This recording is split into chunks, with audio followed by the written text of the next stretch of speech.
Good evening, ladies and gentlemen. This is Clueless 8, and this is the end of the week report for the week ending on October 30th, 2015.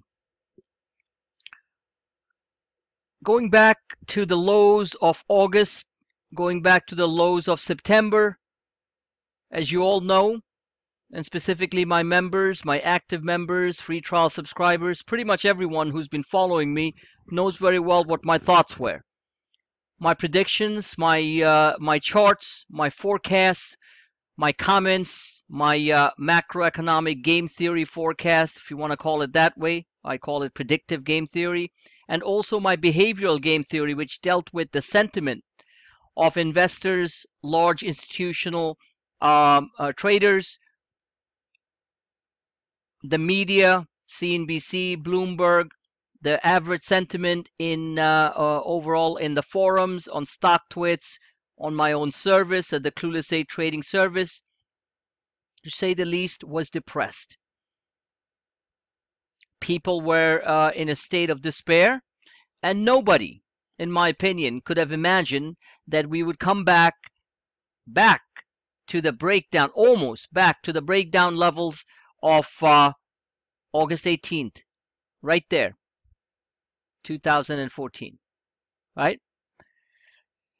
So this is what happens.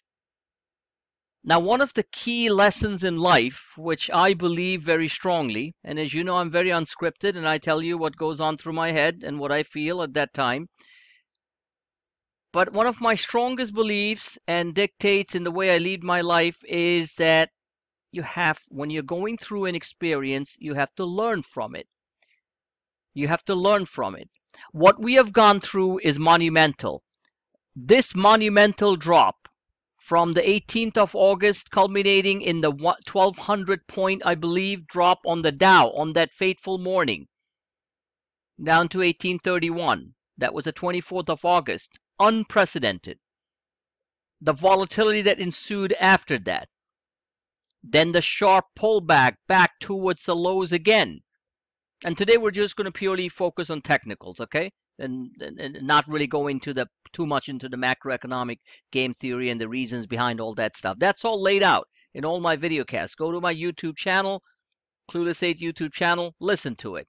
Feel free to do that. It's like a history channel, except it's a financial history channel, financial trading channel, right? So anyway, we never made it to the bottom. We got close to it. We actually made it above the open. This was the closing on the 24th, by the way. Okay, at 1868. So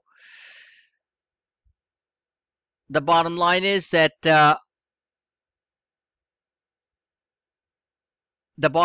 we came down there, we tested it, and then we took off. We took off on the 29th, the reversal candle on the 29th of September, which was identified here on the Clueless 8 trading service through my charts, through my commentaries, through my real-time Twitter feed.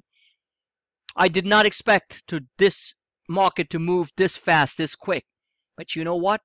What I was right about was that the large, intense hatred for the stock market, the large institutional shorts, which are basically the manifestation of that loathing and hatred for the U.S. stock markets, and the ability of U.S. corporations to withstand blows, is what caused this rally. Now, what does that mean in simple English? In simple English, they were such heavy shorters in the market, and I'm talking from the brains of the brains down to the retail trader who just kept on shorting every 200-point move, saying this is it, that's it, you can't go any further. You know how many times do you hear that, right? Exactly. So that cramping into one little room, the panic room if you want to call it,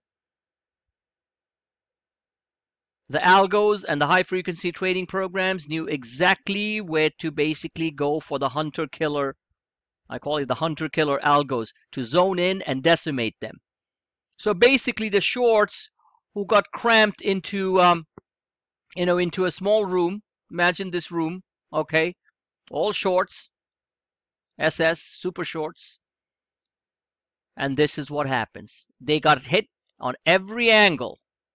Doesn't matter if the economic news was good, bad, or ugly, and what happened. They got hit by algo HFT programs which have only one purpose. Go for where the cluster is or where the majority consensus is and blast them out of the foxhole and decimate them. That's pretty much what happened.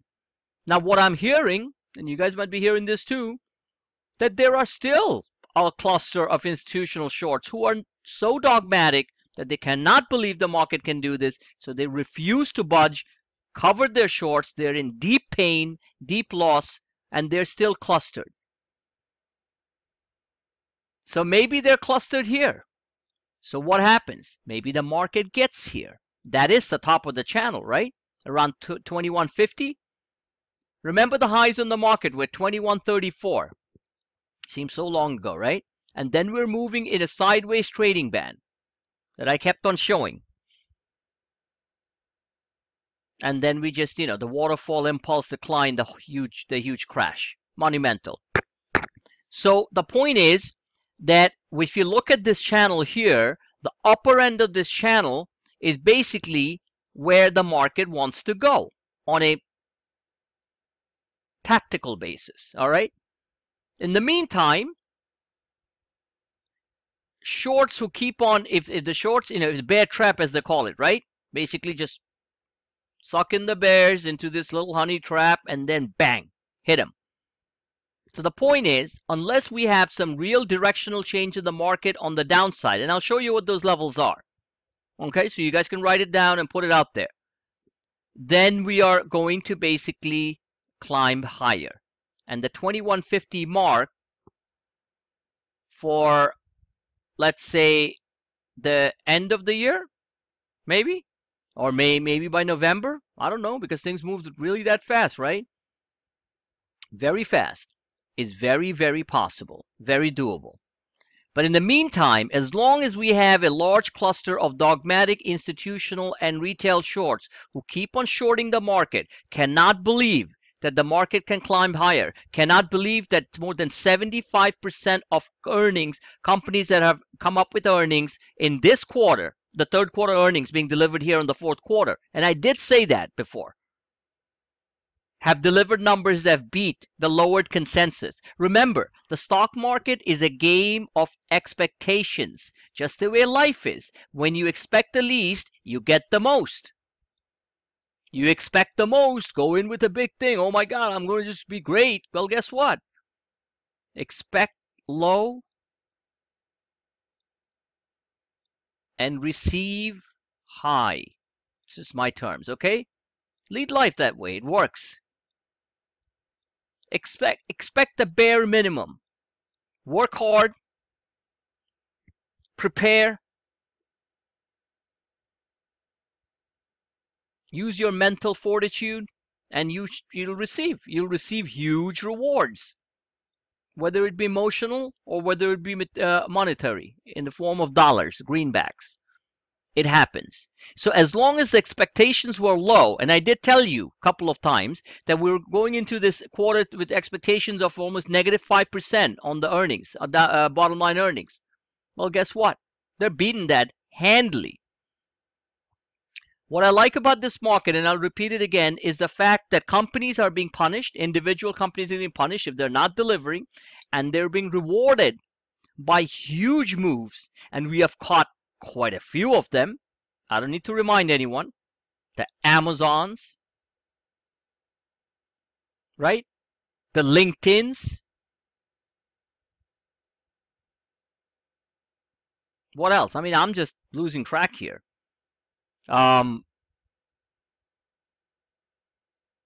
Apples, right? So these just keep on going. And there's so many others. Now keep in mind that as long as expectations are low, this will continue to happen. When expectations become high and everyone starts to feel that the overall consensus of Wall Street, when you start to see Wall Street analysts boost their S&P numbers after bringing it down big time in the past 2 months, right? You know it. That means that the market is starting to get toppy. Now, toppy doesn't mean you're just going to crash the next day. It means you got probably another 30 to 60 days before a large top is formed. 30 to 60 days. I am talking from experience.